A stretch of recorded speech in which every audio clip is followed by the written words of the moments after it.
All right. So again, good evening, everyone. I trust that everyone had a great day. I know that we had Miss Alicia here, and I do have some people from the Gainesville site who are with us as well. There is background noise, so if you hear people talking or screaming or yelling and you see me run real quickly, you'll know that we're just still taking care of our children.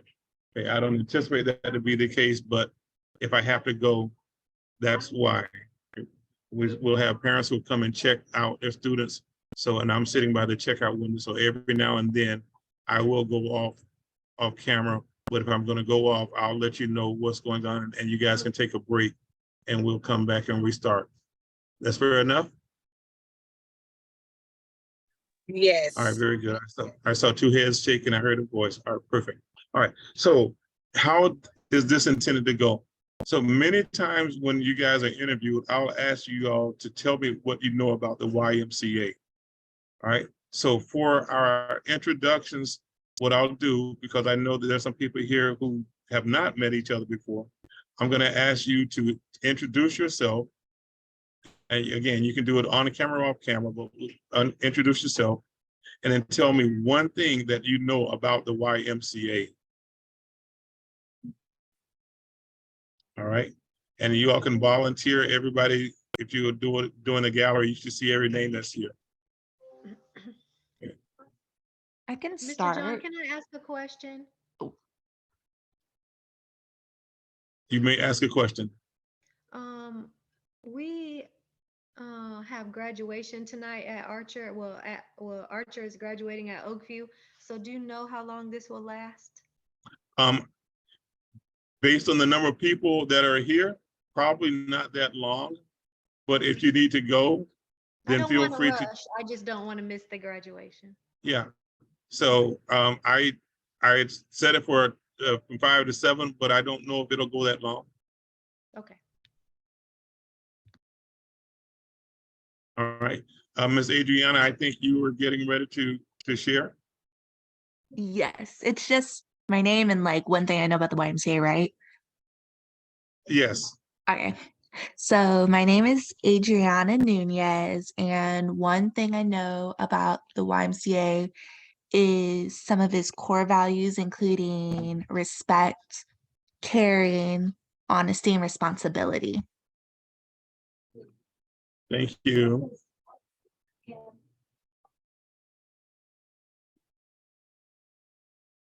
And you can select the next person.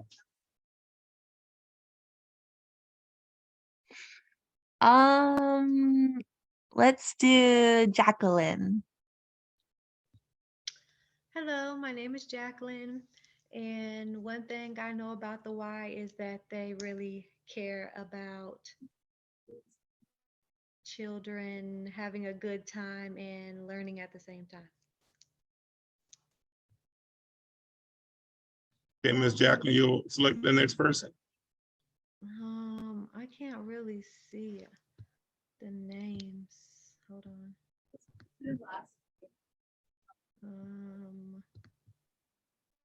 Tamisha?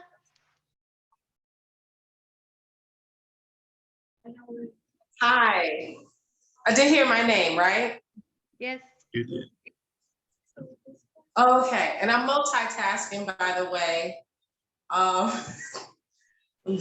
My daughter graduated today and she's at gymnastics and then we're gonna eat. So I'm gonna do the meeting, but it's gonna be crazy. But anyway, the one thing that I know about the YMCA is that their mission statement and everything that they value and hold dear is the same, no matter where you are in the world, no matter what YMCA you go to, it's the same everywhere. So that's one thing I know, that they're all about helping people, bettering lives, and helping children and elderly and families and just everybody.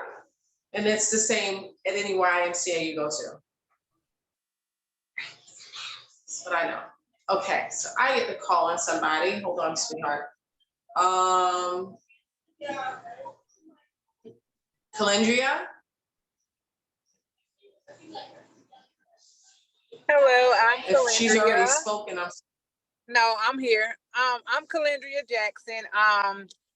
One thing I know about the YMCA, their dedication to helping kids and people. And who's on here? Shakenia. I knew you was gonna call me. I thought it was gonna be Miss Hood. You was the But last one, I think. What?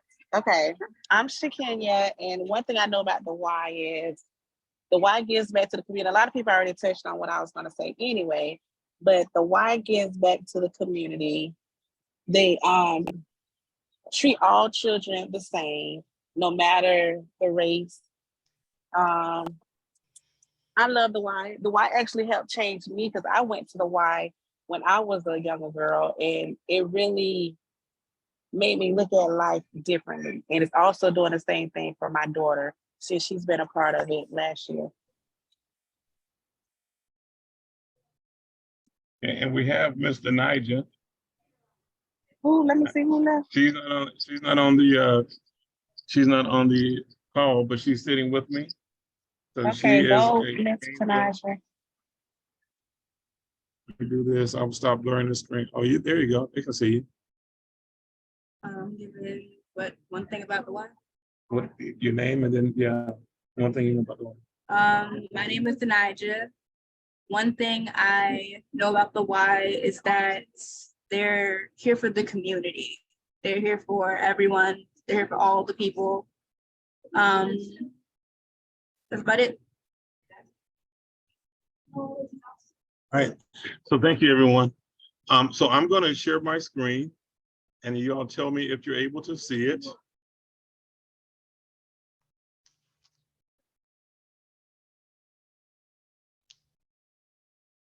It says that I'm sharing it, but I didn't hear anyone. So y'all tell me if you can see it. It's up. You can see it. All right, very good. All right. So the mission of the YMCA, and I'm not going to be one of those people who read everything. I'm not going to do that. Okay. But I do want to emphasize the last two words of that mission statement. If I need to make it larger, I can. It says we do it for all. And one of the things that you guys are mentioning, and one of the things kind of implied in your comments, is that we do not discriminate.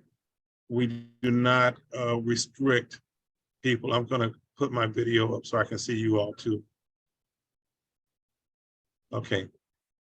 All right, very, very good. Did I cut off everything? Are you all okay with what you can see? I'm gonna see it. I think where I'm at, the signal's a little bit off, but I'm gonna be changing my area location in a minute, so it should improve. Okay, but can you all see the We can words on see the it. screen? Yes. Yes, Okay, and very once good. you enlarge All it, right. you can see it better now. Okay, so we're for all. We serve even though you guys are here for summer camp, we also work with our working families. We work with individuals we have spaces for the homeless. We have spaces for our seasoned individuals. So the YMCA is here for all. It doesn't really matter what your background is. We try to show that love that we believe is representative of the Christian principles that our agency was founded on. And it talks about our cause. Our cause is to strengthen the foundations of the community.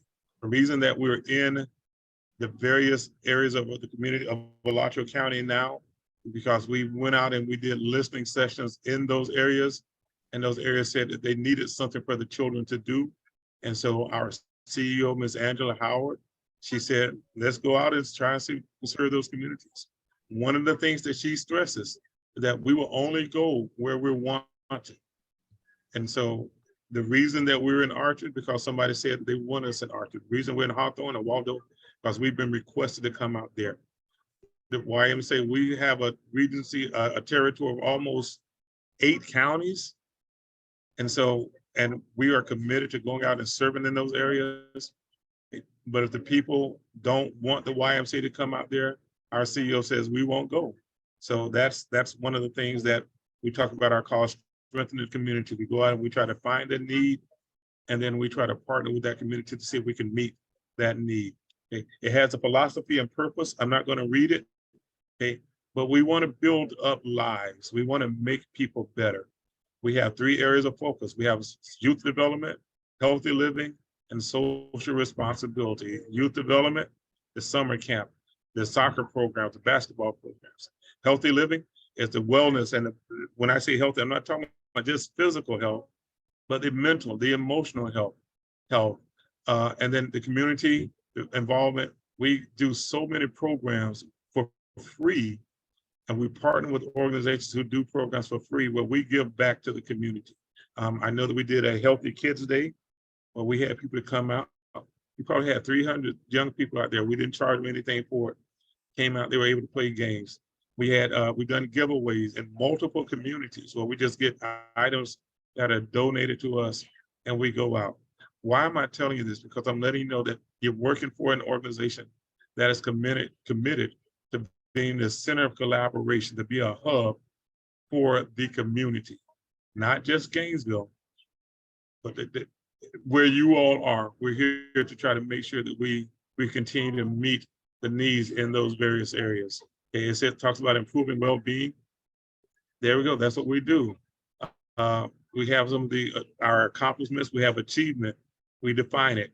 Relationships. You all probably wouldn't be surprised, but there are so many of our members who, if we did not provide them with an opportunity to come and socialize, many of them would probably, and I hate to say it this way, but many of them will probably choose to not live. Our community that we provide for them, they can come in, they do group exercise.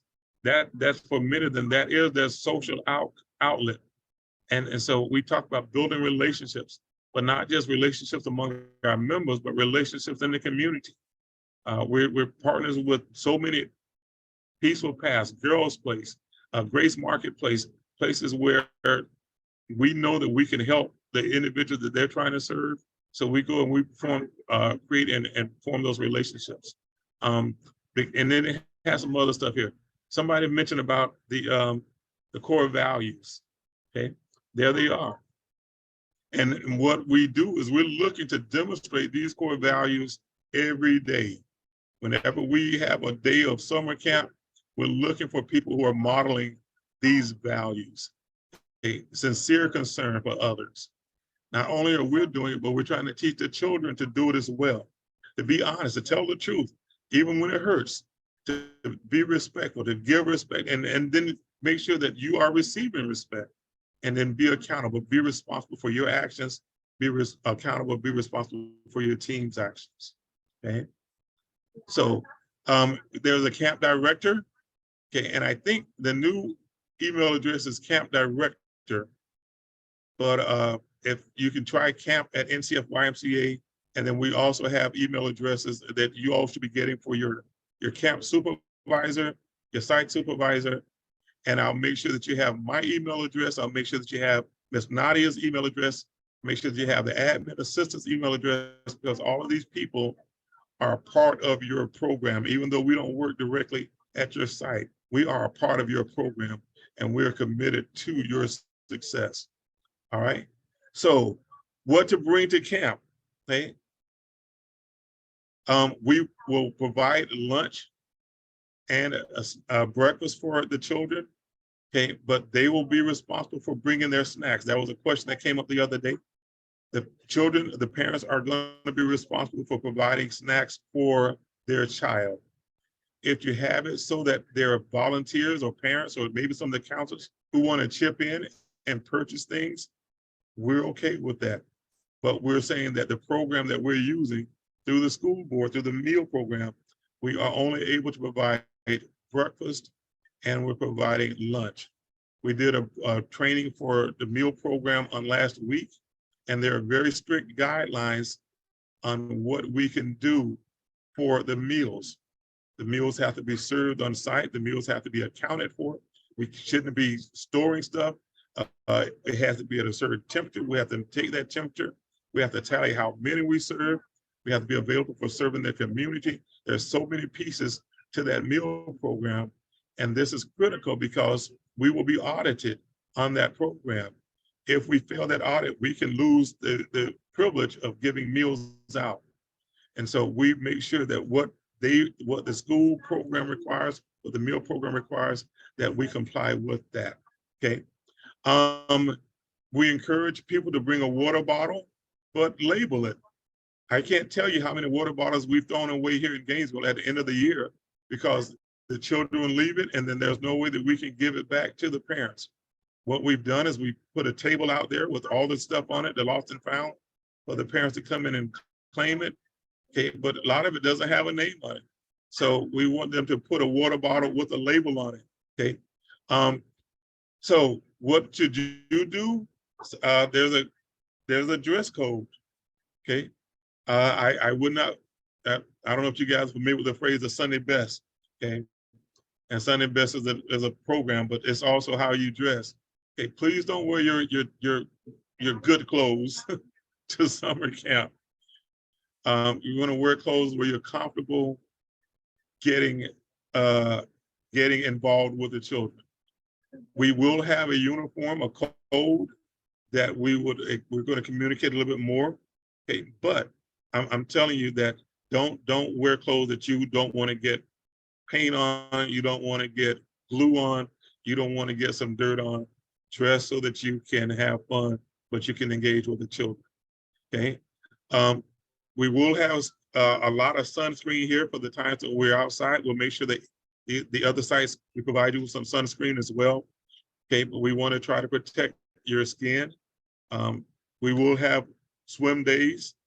That's transportation provided. But we will be able to, for Gainesville and for, I think, Micanopy Hawthorne, I think that Bishop Stokes will provide transportation to get us to the pool on those days. Hawthorne and Archer, I'm sorry, Micanopy, Waldo and Archer, we're trying to figure out how to resolve that for us so that we can have you guys over here and a part of the swim day as well. All right. And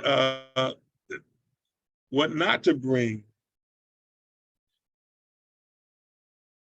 no weapons. And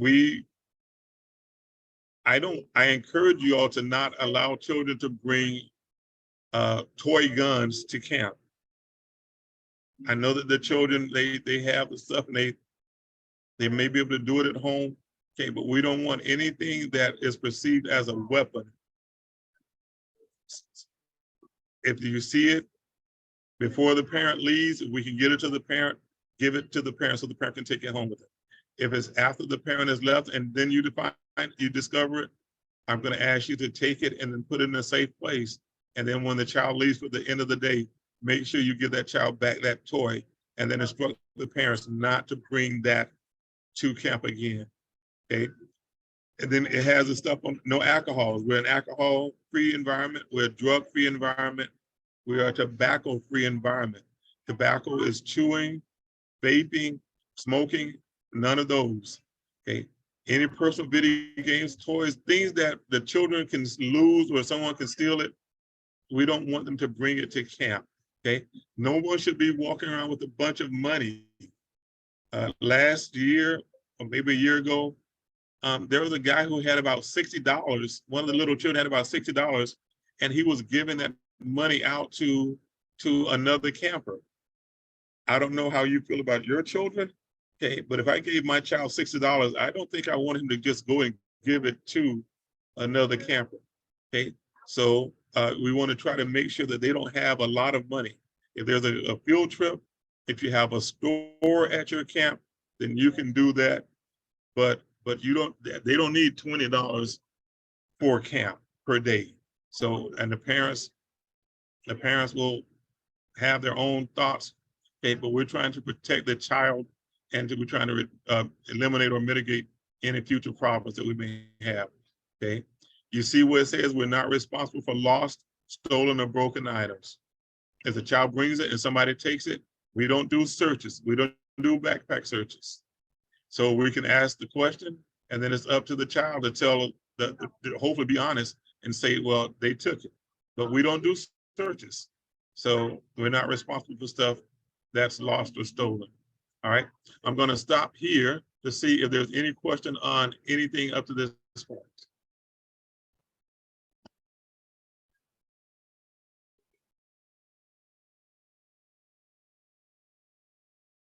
All right, keep going. All right, so lost and found, you all should have a site, a location where people know that if something is lost, then you can direct them to it, because the children will come and say, I left this or I left that. And if it's labeled, you should be able to go and access it and return it to them. If it's not claimed, then we donate it. Okay. We do have camp unless there's a storm, a tornado, or a hurricane or something like that. When the city shuts down, we have camp. And we prepare for rainy day activities. Okay, so we're going to be here. If there is a outbreak of any type of disease, okay, those types of situations, we handle them on a case-by-case basis.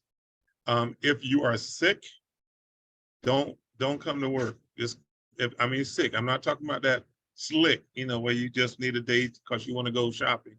Okay, but if you're sick, stay home. I'd much rather you stay home and recover than for you to come and to be worse, or to come and make somebody else sick. Okay, I say that from the bottom of my heart. If you are sick, then please stay home. You go get Daniel. All right. All right. She's gonna go and get it for you. Okay, now tell me. I'm doing a Zoom meeting. I'm doing the training. Okay, guys, y'all take about a 5-minute break, please.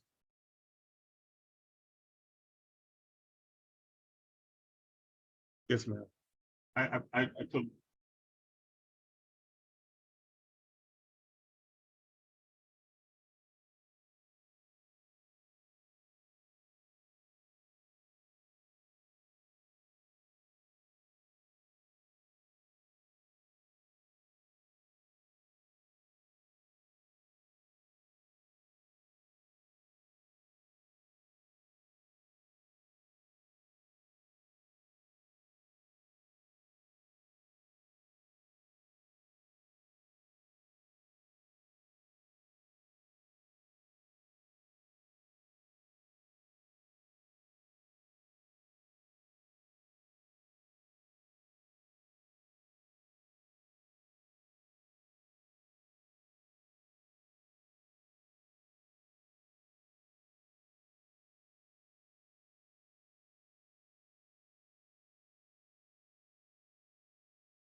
Was that 5 minutes?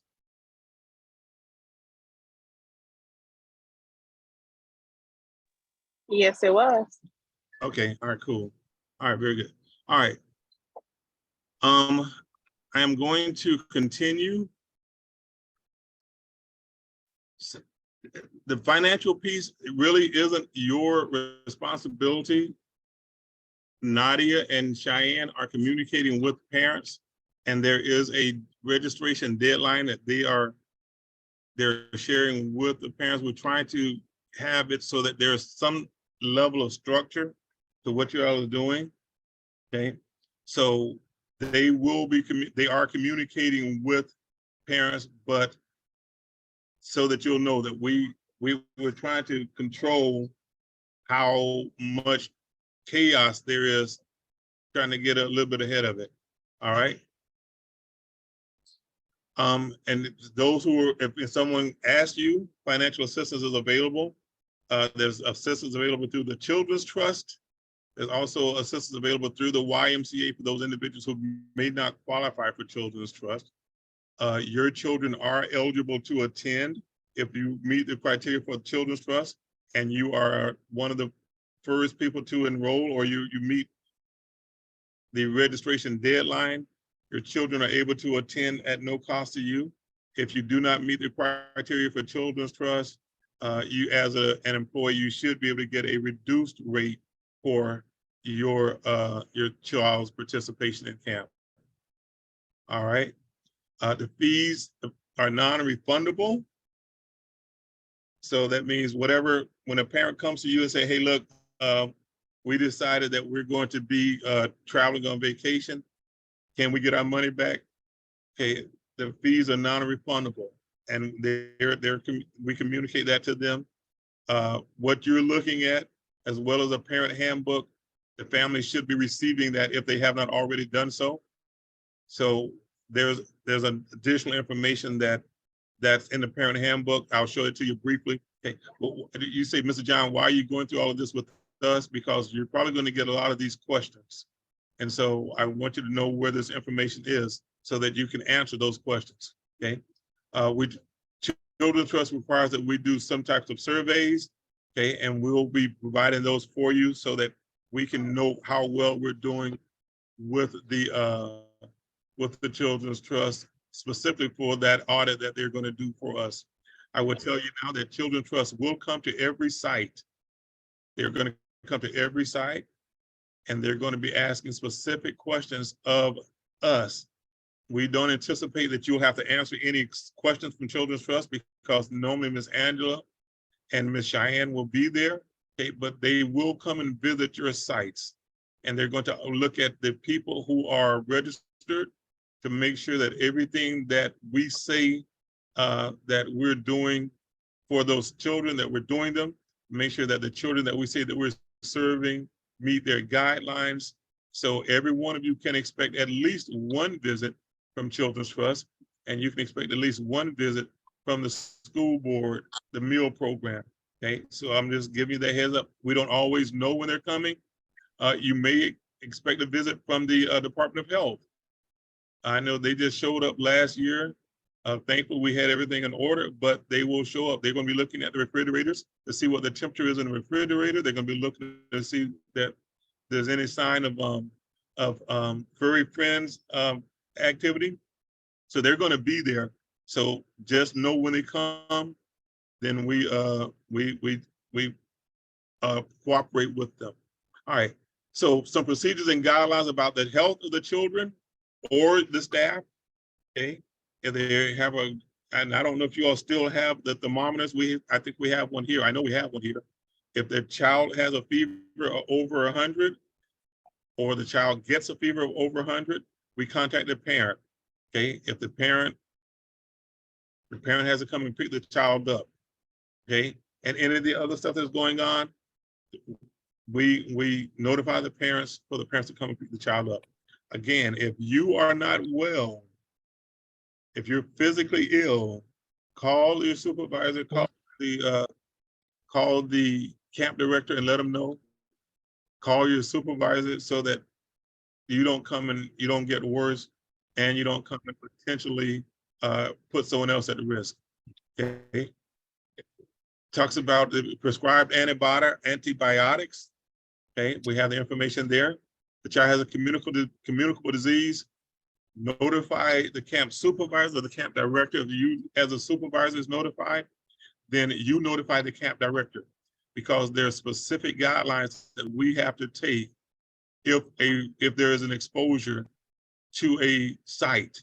Okay, and if it happens on Monday, we should know Monday evening, no later than Tuesday. It is not acceptable for us to find information out at the end of the week about something that took place at the beginning of the week. That doesn't give us a chance to react to it, and it potentially jeopardizes us as an organization. Okay, so that type of information we should know as soon as possible. If someone is injured beyond a minor injury, a broken bone or something like that, let us know. Okay, let the YMCA leadership team know so that we can prepare. When the news comes, they don't come and ask for the site supervisor. They want to talk to the CEO. And if the CEO or myself were caught off guard, then we look like we don't know what we're doing, and it's not a good image for us. So when there's situations that are going on, you notify the parent, you notify your supervisor, you notify the camp director. The camp director should be notifying us so that we can prepare for whatever it looks like. And I can give you some examples. I pray that they never happen. But if you have a child who's there's a fight and there's an injury, we need to know that. If a parent comes to the site and they try to take a child but they're not on the list, we need to know those types of things, because those are things where we'll be charged for not protecting those children. Okay, we'll be charged for not protecting those children, and that's one of the things that we want to prioritize ourselves on, creating a safe and enjoyable place for the children. All right, the child can return to camp when they meet these guidelines. All right, I'll let you read them and see if there's any questions you have for them.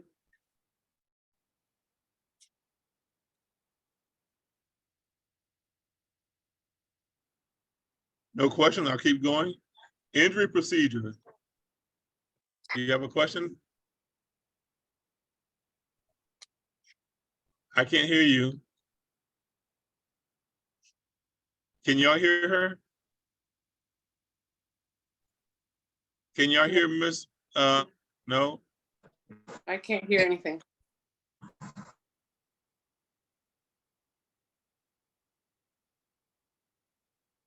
Okay, so if you tell me your question, I'll try to repeat it to the group.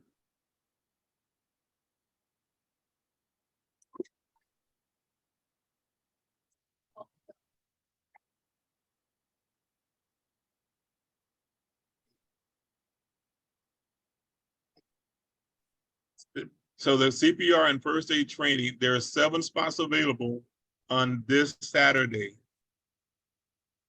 Okay, this Saturday, and I believe it starts at 8 o'clock, but I will confirm that and send out an email. There is not another date scheduled yet. That's when she's doing lifeguard training. However, Miss Brandy is an instructor, a CPR first aid instructor. Is that Mr. Noah? Yes, it is. Girl, I'm sorry. That's All right, okay. Miss Brandy is an instructor, and she's agreed that if we need to have more of our staff trained, then she will be able to provide that training for us. There are 7 slots available.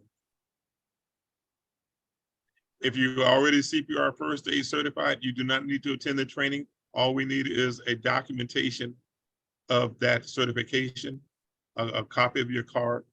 If you're not certified, then you can attend the training here, or you can attend another online training that will be at your cost. If you attend here, we will cover the cost. If you attend somewhere else, it will be at your cost.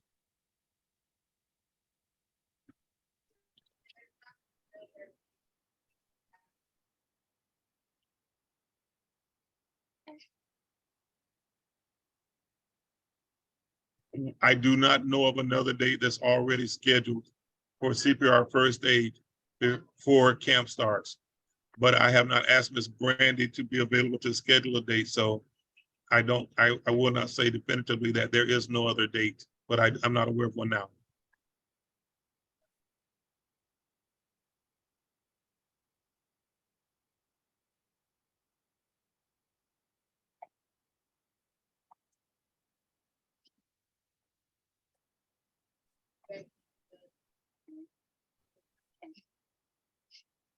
Okay, I think her question is about if something happens out in the pool where a lifeguard is required. Is that the question? Okay, and we do have lifeguards on site. So the lifeguards will provide the assistance. We will document the incident and we'll report it to the parent. Okay, great example. Last year we had a child who had been experiencing nosebleeds and he was out at the pool. And so, and while he was at the pool, he fell, he hit himself and his nose started bleeding. Okay, but this was something that his parent already knew about. Okay, the lifeguards provided assistance because he fell. We actually called EMS. The parent said that she did not want EMS to transport. She came to transport the child. Okay, but we provided first aid on site. We notified the parent. We notified EMS. And so those are the things that we would take, that we would do as an organization. The lifeguard they were out in the pool when it happened.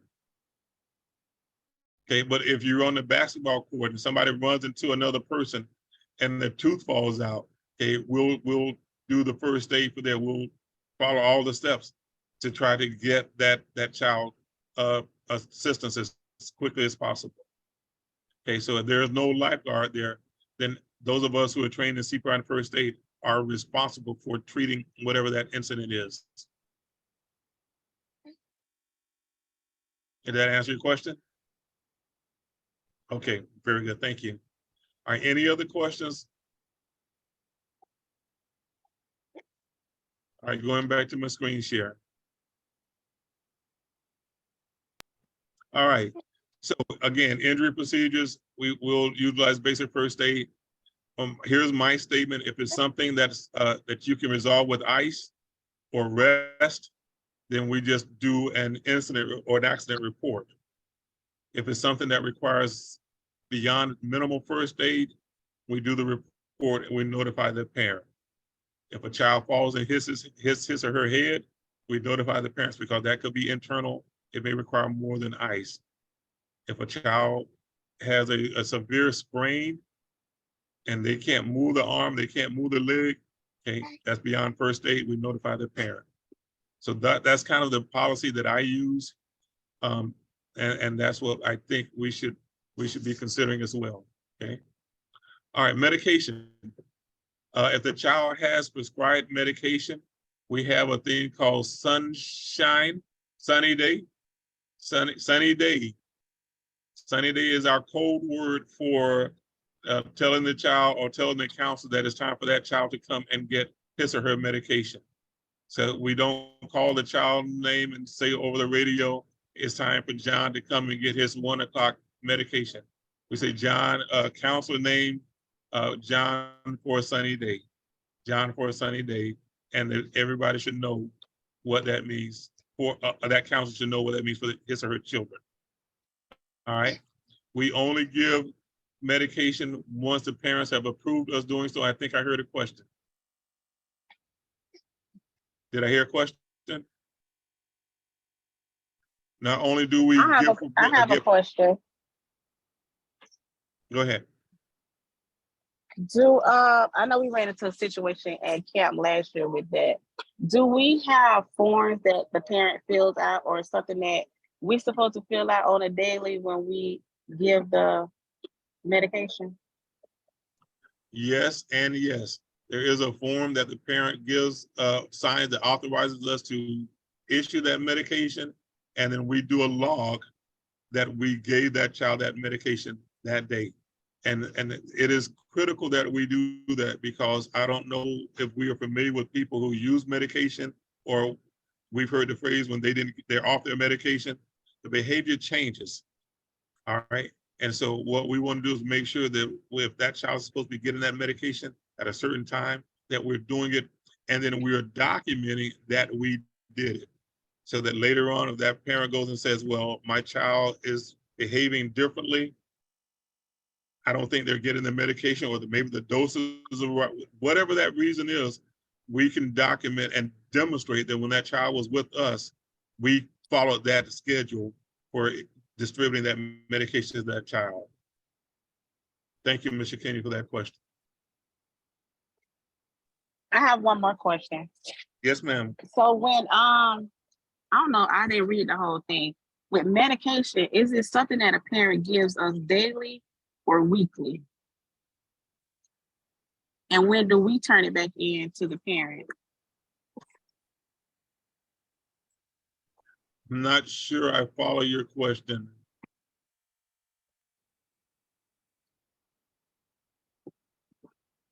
So I put this back up. So all prescribed oral or topical medication for your camper, which must be administered during program hours, requires written permission from the parent and an instruction from the physician. Instruction on the physician from the physician says 1 every 6 hours, or whatever that instruction is. It has to be, so we can't take medication in a Ziploc bag. Okay, we do that. Okay, the medication must be in the original container, labeled with the camper's name. And let me correct that. We can take the medication in a Ziploc bag as long as it's in a container and that Ziploc bag has that child's name on it. Does that make sense? But they can't take out 4 tablets and put them in a Ziploc bag and say, he needs to get one, she needs to get one every 2 hours. We won't take that. Okay? Medication in original container with the camper's date, names, amount, and frequency of dosage clearly labeled, and then the forms must accompany the prescription. Right? Did that answer your question, Mr. Kenya? No, not really. I was saying, Okay. do y'all have a procedure? Do we get the medication from the parents daily, or would it be weekly? Because I know then that means we have to store the medicine somewhere. And so what we did is we received the medication, and I believe it was weekly. I believe that we got it weekly, or we tracked it weekly. But I'm going to request that you allow me to confirm that, because that was handled by Ms. Sandy. And so I will have that answer when we meet tomorrow. Okay. And also I was saying for like safety wise, I know at school we have a medicine cabinet with a key.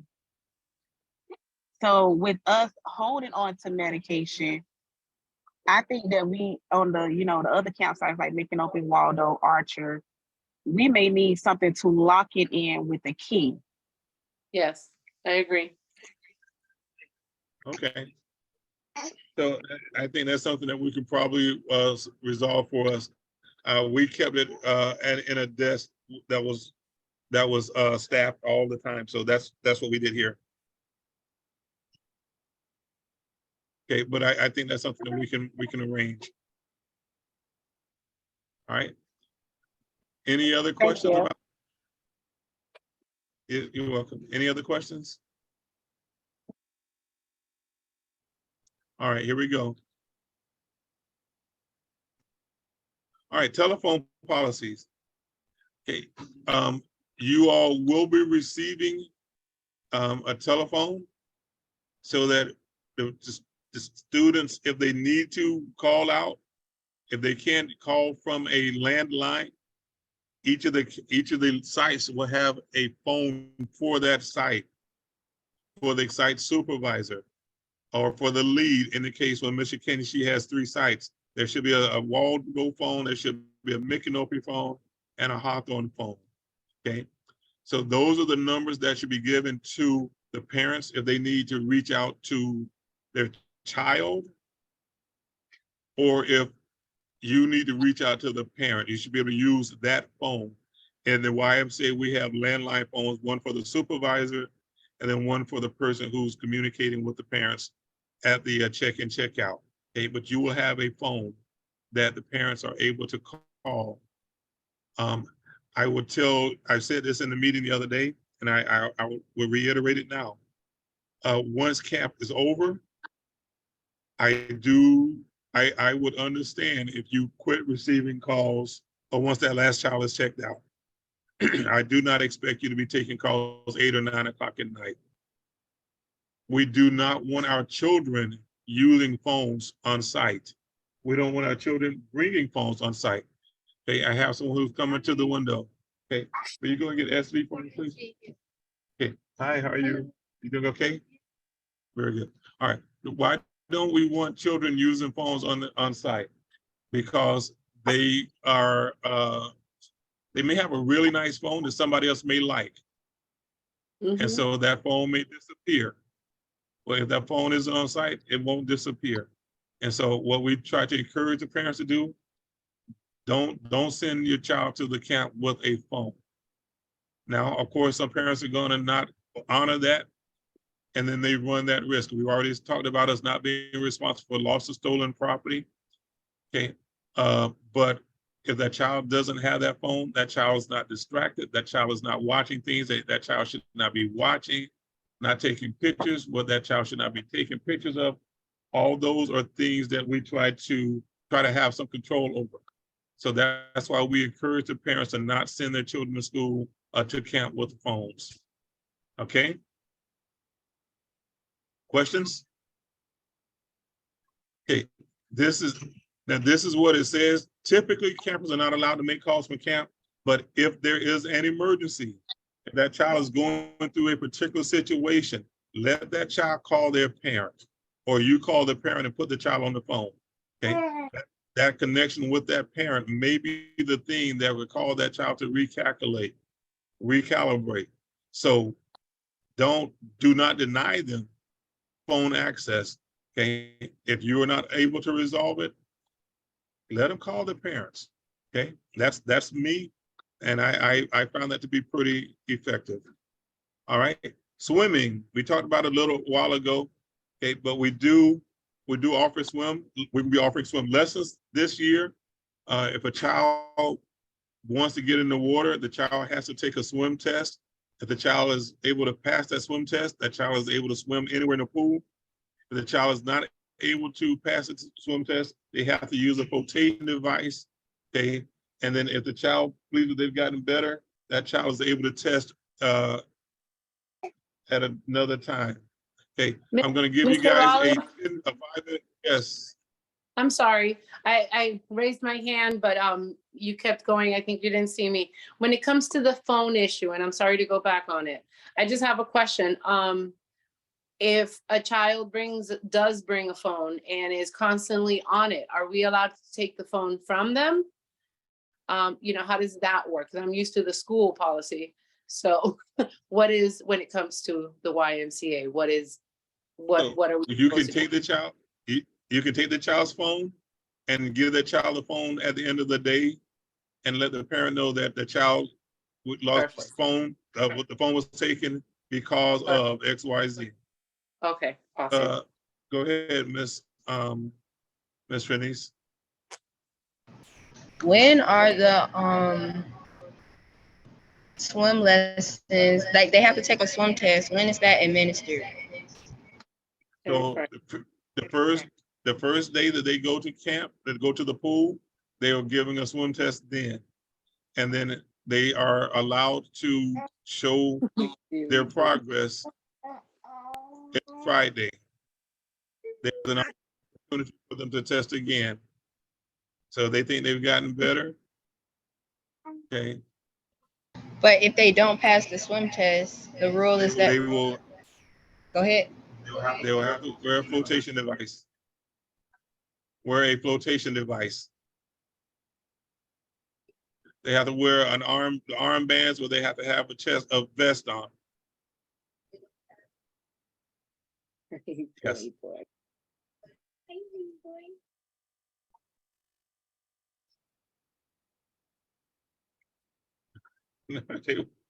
No. So the question is, if they don't pass the swim test and they have on a flotation device, can they swim across the pool? No. No. They gotta stay in the area. If they pass the swim test, they can swim.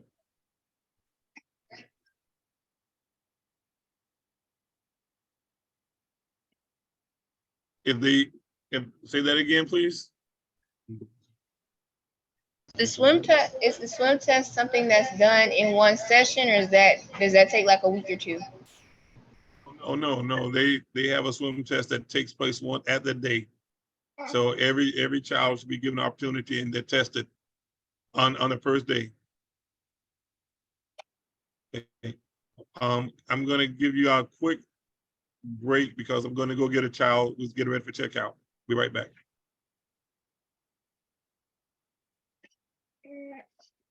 Hi, Cutie Pie.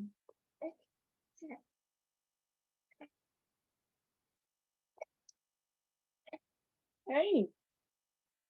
Hey. What are you doing?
Miss Brandy.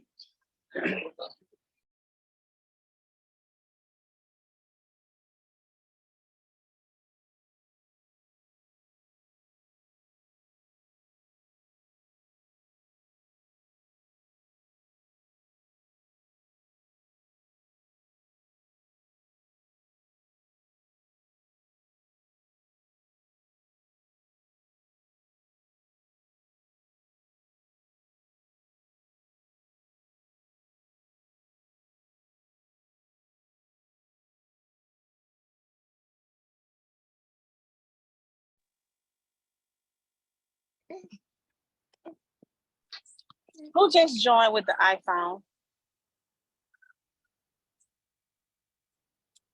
That's Miss Brandy. She says she can't hear. She just joined. She just sent me a Okay. message. Yeah, that's Miss Brandy. You're not muted, Brandy. Can you hear us? Did she join audio? She's connecting to, I think she just connected. Okay, You got it? Mr. Rollins. Okay. Yeah, He's Mr. not on Rollins. right Wait. now. He's not Okay. on right now. Who's He on? stepped away for a second. I'm We're sorry, just on a little break right now till he come back. guys. I'm sorry. I've been dealing with my daughter had a massive seizure last night, and I'm dealing with a bunch of stuff right now.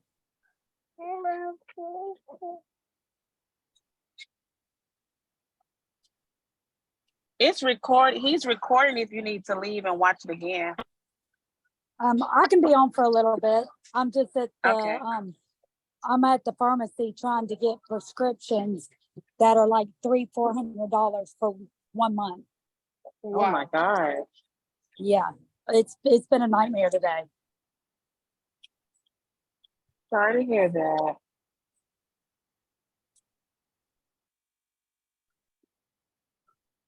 What have y'all been talking about, guys? Just going over, I got on late myself because I was driving. But they're going over the different policies. He's showing them and talking about them and asking us if we have any questions. Okay. I Yeah. just went through most of mine. Hey, Acosta, you're probably gonna have to get fingerprints done again. Cause she texted me and said, mine's expired from when I got hired. Oh, I So- already picked up mine. Yeah, no, I'm talking about, I sent them to her, I gave them there and put them there. But she said, since our fingerprints are expired, we're gonna have to go and redo them. Okay. So Yeah. I'm gonna go do mine tomorrow. Okay. I gotta check mine because I don't know if mine are expired. I don't think mine are expired.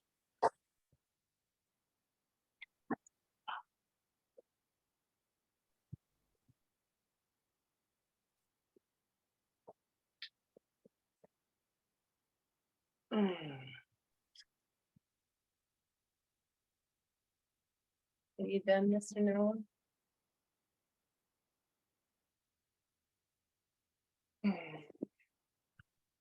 Oh, look at him. He's so cute. Say hi. The second tooth is coming out now. Is it? He's gonna have 2 bottom teeth. Exciting. This is my grandson, everybody.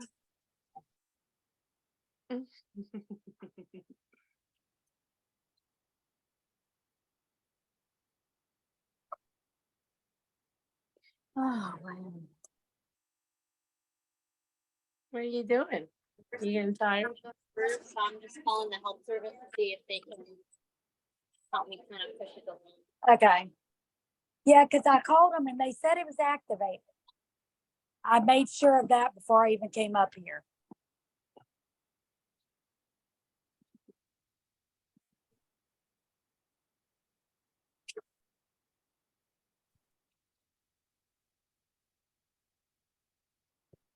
Hey, hey, listen, mister. Hey, Wella's gotta watch this now. You're done with your milk. Okay? Now you gotta sit here and relax. You hear me?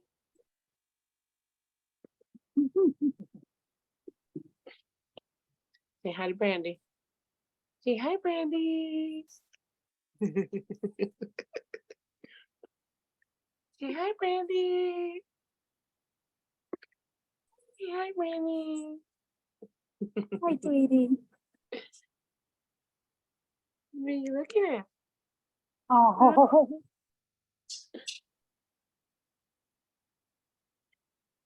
What you looking at? Who is that? Who is that? Huh? Who is that? All right, are you gonna relax for a minute? Now you sit down. Uh-oh. uh-oh. There it goes. I knew that was coming. All right. Yeah, because they changed her medication. They upped everything and changed her to one that's not time released, that Oh, it no. actually works the whole entire time. Oh, good. I'm gonna go change them real quick. I'll be listening in Okay. case it's back on. What are you doing? Uh-huh.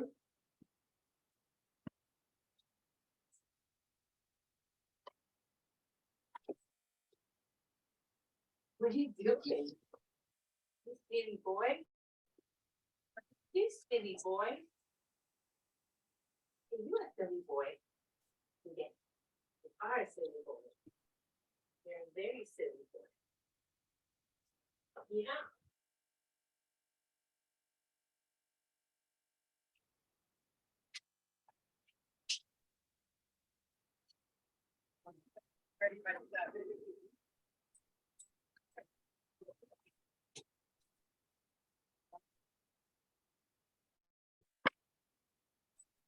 Spud, Spud, hey, get down from there.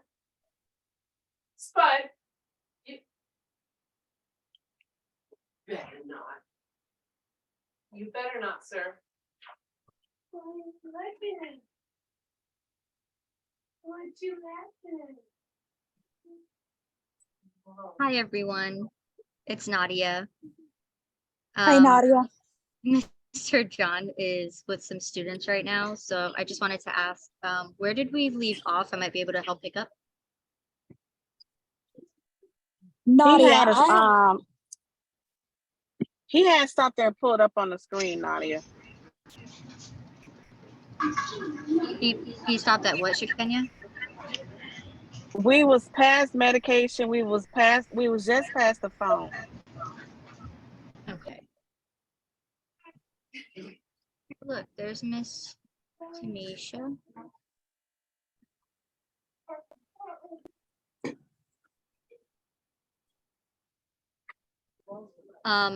Phones for supervisors. Phone for the campers. We was just getting past the phone for the campers. So whatever was next right after that. Oh, okay, great.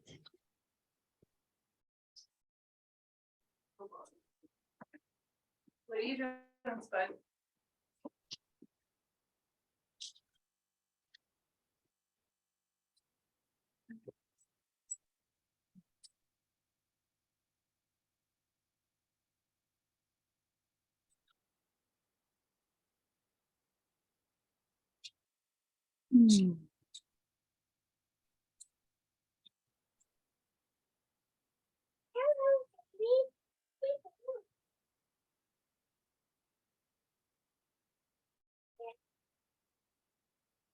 Okay, I think I see where we are. We're going over the handbook.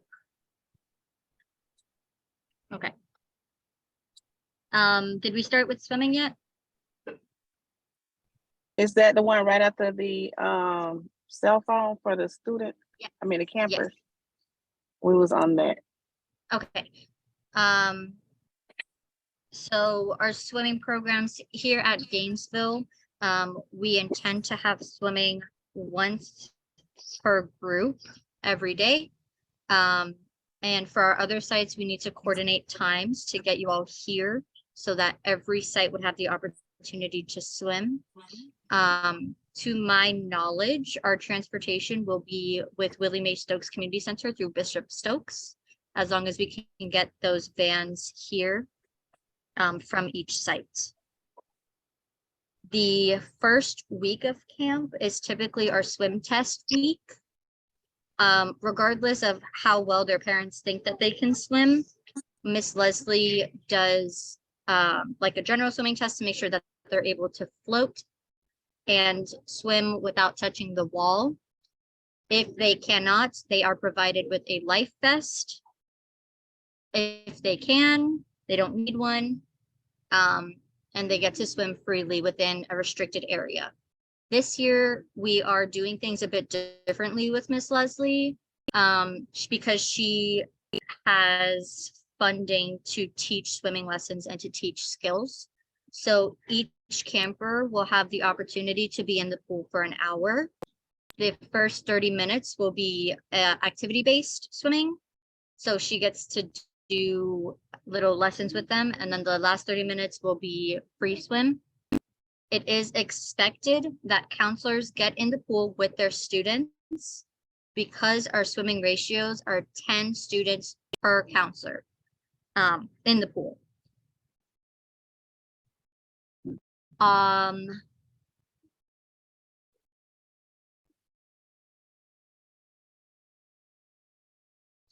Swimming clothes, it is expected that everyone wears appropriate swimming clothes that covers your top and your bottom. The language in our handbook, our parent handbook, is a swim shirt and swim shorts. Especially if they're wearing two pieces, we need them to be fully covered, and the same goes for our counselors. That is to protect us and our children.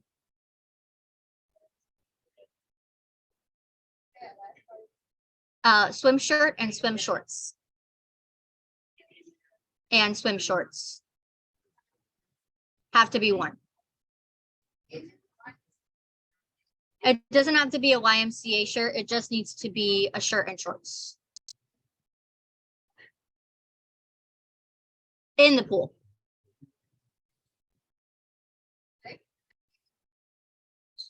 Yes.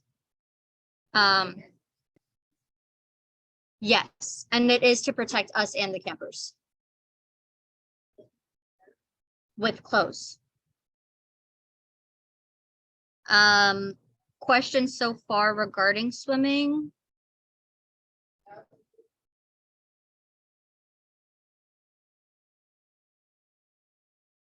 Do I still have everyone? Yes, I'm here. Okay. I'm here, Nadia. Okay.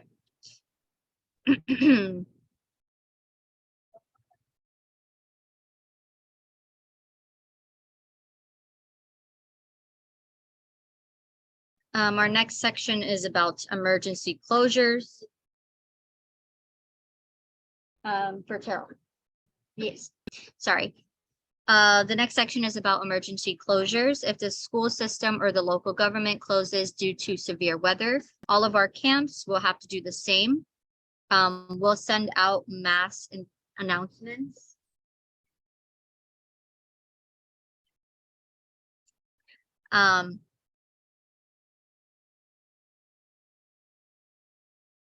It says that we update our Facebook. I cannot confirm whether or not we do that, but I can say that we'll send out those mass announcements to all of our staff and our campers' parents. So make sure that we are paying attention to emails. If I can, I'll try to send out to phones as well. I think I have everybody's contact information. But we'll make sure that that gets communicated as soon as we know that we'll be closing. Drop off and pick up procedures. Your child will not be allowed to join programs until they are properly checked in with the Y staff. We ask our parents to stay on site until their children enter camp. Our check-in process is really simple. It is quite literally just a check-in time and confirming that this child is registered for the week that they are attending at the site that they are attending. They have to be signed in and out by an appropriate parent or guardian, and we will provide the lists of authorized pickups and phone numbers to each site. That all goes through our registration system, so it's very easy to just kind of disperse those to each of our sites. Staff will request photo ID at the time of sign out until they are familiar with you. This is very subjective, and you will get people who see you are asking one person for ID and not asking them, or vice versa. You can remind them that this is procedure, and you may know the parent from last summer, whatever your relationship is, but it is procedure to check IDs every time somebody gets picked up. If you are not familiar with the person signing out your student, you must check their ID and you must cross-reference it with their authorized pickup list.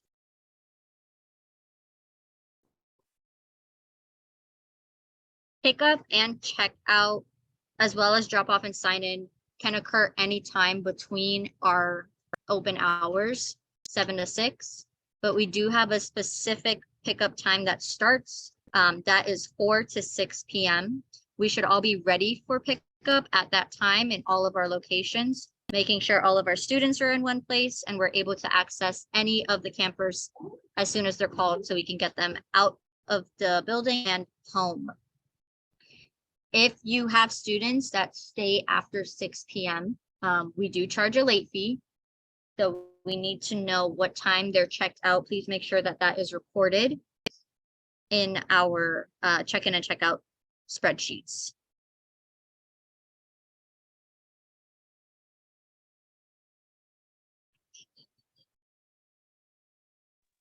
I have a question.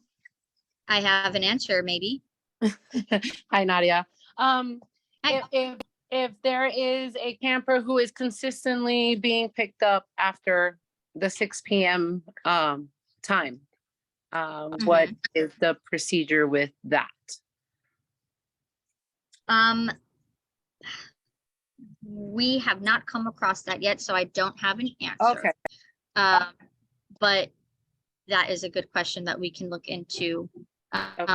Consistent late pickups, how would we handle that besides charging? Yeah. That I'm aware of. Because we're responsible for the children until the parents. I would think that depending on what we call consistent, we may speak to our CEO about possibly suspending the child for some time. But if the parents are paying for them when they're late, yeah, we're responsible for the children until that child, until an adult comes to get them. Okay. I have a question. I know we ran into the same thing you're talking about. We ran into that problem with this one particular parent, and this parent do it at school already. So they were coming at the 6. So it was times where me and another counselor may have to stay, and this parent just like she didn't care. So I think it is a thing, like if they so many times they're late picking up, that they should be suspended. Because after 6, every time this parent came 6:15, 6:30, not caring, didn't apologize or nothing. So yeah, I would be open to introducing that as a solution to the CEO. I'm pretty sure she will support that, especially in a situation where there's habitual tardiness. Yes. Okay. Thank you.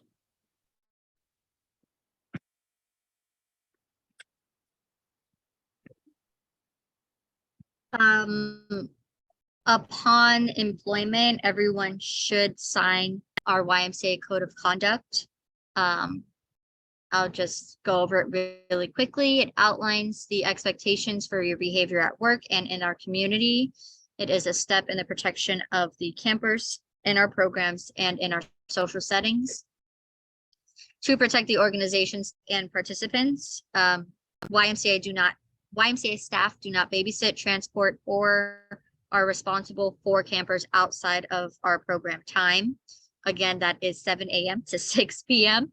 I understand with the late pickups, because we charge that fee and because we do have staff, we are still responsible for them until they are picked up. There is verbiage in our parent handbook that includes action that would require us to call the local authorities if nobody comes to pick up the child. I do not believe we've had to do that, but I do know that we've had to stay ridiculous amounts of times after closing. So again, as long as we can record how often our campers are staying late, we can deal with that in a timely manner. So if they need to be suspended, they will be. It is 6:31.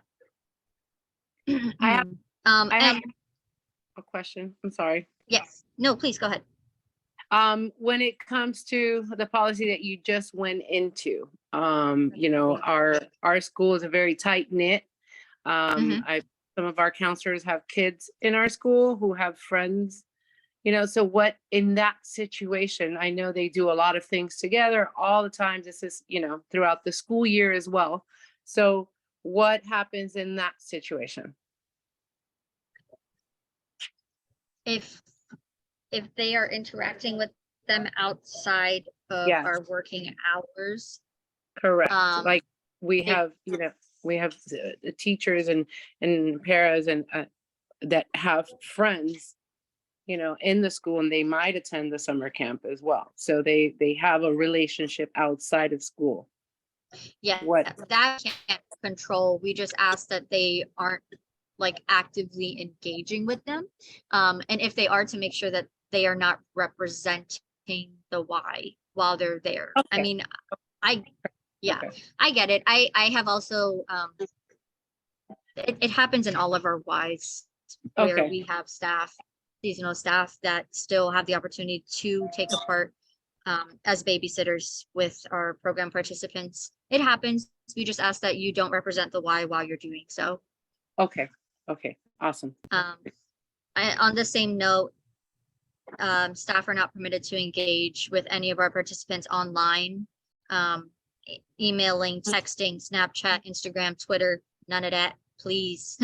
Yeah, no, that goes for the school board too, so. It's okay. Yeah. We don't want them in our business. They don't want us in theirs, hopefully. Keep it baseline. We don't share that kind of stuff with them. Our next section is behavior management. It's my favorite section. That was sarcastic. So our general guidelines are to guide the behavior of children, help them develop our core values. Bonus points if you could tell me what those are, and building healthy personalities. Repeat that? Which part? I did say bonus points if you could tell me the core values, but I wasn't sure if that was The core values. Okay, okay. Now that's what I was asking. Yeah. All of our campers are entitled to a pleasant environment at camp. Children who display chronic disruptive behavior may be dismissed. It is based on repetitive disruption. It is based on verbal and physical activity involved, which may involve but is not limited to behavior that requires constant attention from the staff, inflicts physical or emotional harm on other children, abuses the staff, and or ignores or disobeys the rules that guide behavior during the day at camp. I think and I hope that that definition covers all of our bases. Dismissal, suspension is all dependent on discretion. It is a discretionary basis. If I have a student that is consistently running away from their group, and consistently for me was every transitional period, during activity time and every day for 3 days straight, that student was dismissed from the program. I had a camper that bit one of my counselors. That student was dismissed from the program, and my counselor was sent to get taken care of to make sure she was okay. Just as examples of things that we do not tolerate at all. With any camper in any great social environment, there will be an adjustment period. I do allow some grace. I do not allow constant disruption and inappropriate behaviors, whether that's verbal or physical.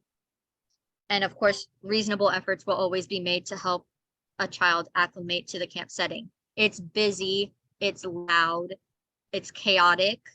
We can do our best to make sure that all of our children feel safe and feel like they can have fun while maintaining their safety.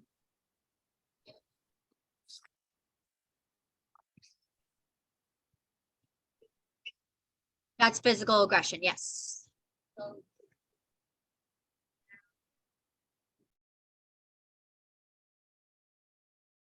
So with physical behavior, Ms. Trinice is asking a question about fighting. With physical behaviors, aggressive behaviors, I like to say that I don't play baseball and I don't do 3 strikes. If there are multiple fights with the same student, if it is physical, if another student gets hurt, that is a suspension. To me, yes. For both parties. The question is if both people are going to be suspended. My thoughts are that typically there's going to be an aggressor, someone who initiates it. If we're able to document that through a fact-finding process, then we will not punish someone for defending themselves. Okay, but if we can't corroborate that there was one aggressor, if they both were equally culpable, okay, then that is an option for us to suspend both. Okay, and Ms. Nadia and I, Ms. Nadia has a different tolerance level than I do. I believe that children are children, and I believe that they engage based on what they've been trained or taught to do. And to the extent that we're able to resolve it, then I am open to giving them an opportunity to resolve it pending danger or injuries. Danger or injuries, that's a different level for me. But altercations, yeah, we have altercations, and we try to get them to learn how to resolve it.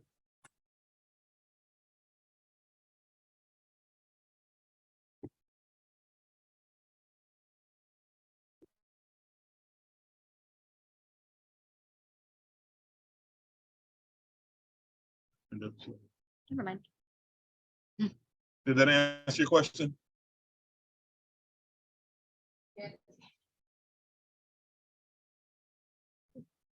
Okay. Our action steps for behavior management.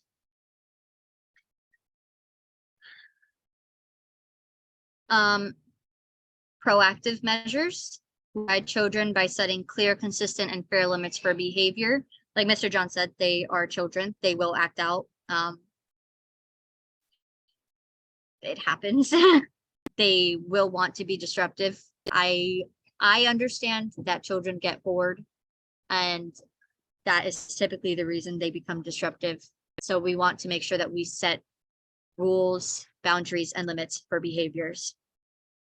Every mistake is an opportunity to learn. Every unacceptable behavior and activity is an opportunity to redirect our camper before it turns into aggressive behaviors or inappropriate behaviors. When we speak to our campers, we make eye contact and we listen, most importantly, when they talk. Typically giving them the opportunity to express how they feel. You might just get, I am mad. And once you're able to open up a space where they can speak to you openly, they will tell you why. It doesn't require us prying most of the time. It just requires an ear and that openness with them. We will always guide our campers to resolve their own conflicts. We like to set up little round tables if there are multiple people involved in a situation, and give one person at a time the opportunity to tell us what happened. This models the skills that they need to help them resolve problems on their own, to let them talk about what created the problem and how they can help solve it together rather than against each other. We will remind patiently of rules and the rationale of the rules as needed with our campers. We will use effective praise that is immediate, sincere, and specific. And state directions in a positive fashion. Our disciplining policy. When the traditional action steps are not successful, we take different steps. Our first step is a verbal warning to both the child and parent. We will write an incident report describing the behavior and keep it on file with the student's information on it, the time, the date. When we do write incident reports, we never involve the name of another student. It is just, I think the wording is another camper to protect that child. The second step is a written warning to the parent. That's when those reports get sent home. The parent does have to acknowledge that they received it. If they want a copy, we can provide them with a copy. We make sure that a supervisor is present when they receive that written warning, so the supervisor can sign off that they received it. Step 3 is suspension from the program, anywhere from 1 to 3 days. That is discretionary again, up to the supervisors, I would say, and then Mr. John. Step 4 is complete dismissal from the program. A child may be suspended or terminated from the program if a violent act against another child or staff member occurs. If this happens and the child is enrolled in camp for the entire summer, that fee still applies. Just because your child was suspended for their behavior does not mean that you do not pay for camp.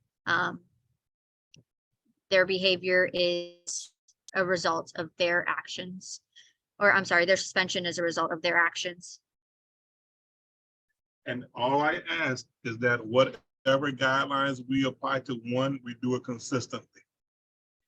So if one person is suspended for a certain behavior, another camper does the same thing, then I look for consistency in whatever that the outcome is. That way, if we're ever questioned by a parent or an attorney or anyone, we can demonstrate that we behave consistently given the same set of conditions or circumstances.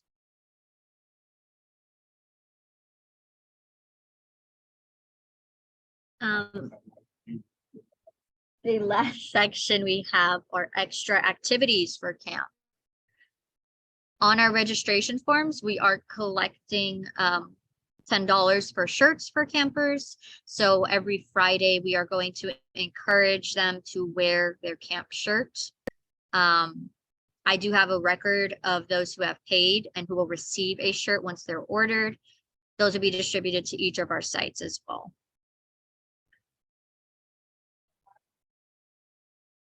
No.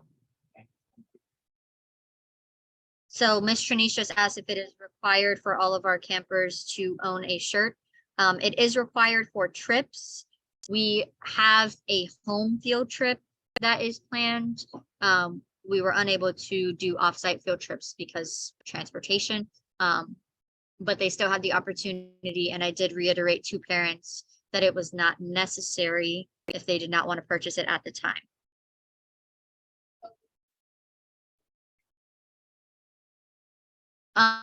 The smaller locations will be taking a trip here to do our on-site field trip, but that's the only one that I had planned.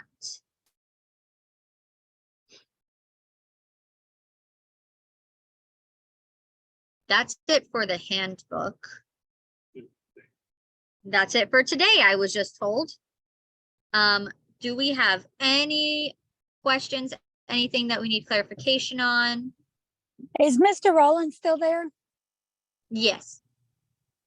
Mr. Rollins, I'm here.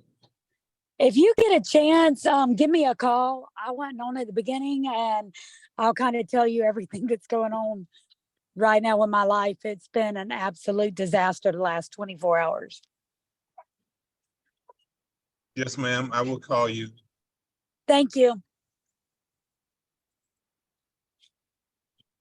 Any other questions from anyone? Yes, I have a question.